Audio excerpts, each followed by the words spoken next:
World Bank merevisi outlook pertumbuhan ekonomi Indonesia tahun ini. Prediksi ekonomi Indonesia tidak tumbuh alias tumbuh 0% yang dibuat pada Juni lalu diubah dengan memproyeksikan Indonesia tumbuh di kisaran minus 2,0% hingga minus 1,6%. Seiring dengan perkembangan terkini penanganan pandemi COVID-19 dan dampaknya, World Bank menurunkan outlook pertumbuhan ekonomi Indonesia. Proyeksi pertumbuhan 0% yang dibuat pada Juni 2020 diubah menjadi kisaran minus 2,0% hingga minus 1,6% di akhir tahun ini. Di ASEAN, Vietnam tetap diperkirakan masih akan tumbuh positif antara 1,5% hingga 2,8%. Indonesia meskipun diperkirakan tumbuh minus, namun angkanya relatif lebih baik dibanding negara-negara di ASEAN lainnya. Malaysia misalnya diperkirakan tumbuh antara minus 6,1% hingga minus 4,9%. Filipina minus 9,9% hingga minus 6,9%. Koreksi pertumbuhan ekonomi Thailand bahkan diprediksi bisa double digit, yaitu di kisaran minus 10,4% hingga minus 8,3%. Kamboja di minus 2,9% hingga minus 2%, dan Laos antara minus 2,4% hingga minus 0,6%.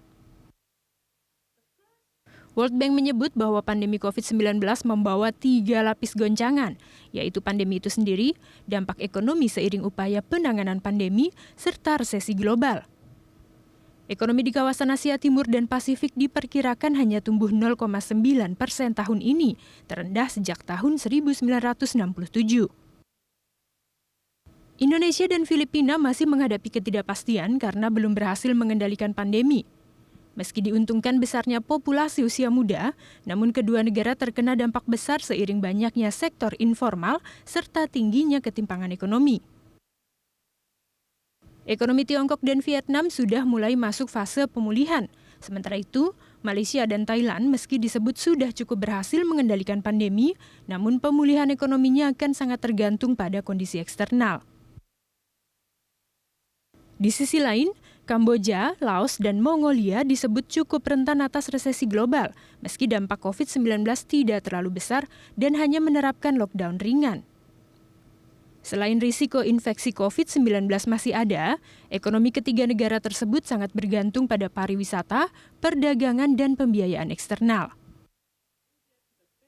World Bank juga menyebut bahwa pandemi tidak hanya akan memicu peningkatan angka kemiskinan, namun juga menciptakan kelas masyarakat miskin baru. Jumlah orang miskin di Asia Timur dan Pasifik diperkirakan meningkat 38 juta orang, termasuk 33 juta yang seharusnya bisa dientaskan tahun ini, serta 5 juta yang terpaksa jatuh ke kelompok masyarakat miskin. Tim Liputan, Berita 1.